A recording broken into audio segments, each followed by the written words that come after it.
I què és això de la meva evolució?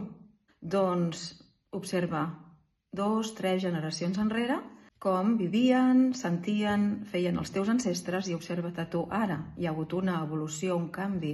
La vida és així.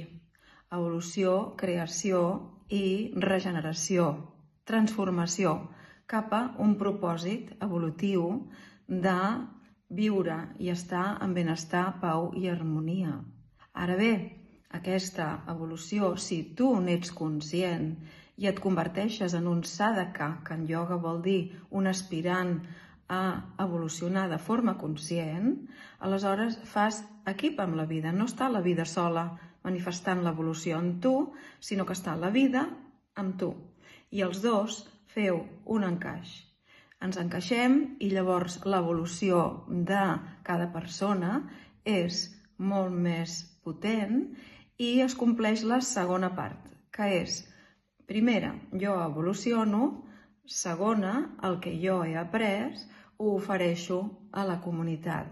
I així s'equilibra la llei del donar i el rebre i també el principi que deia Swami Sivananda, serve, love, give, serveix, estima i ofereix, regala aquesta meravella que ets.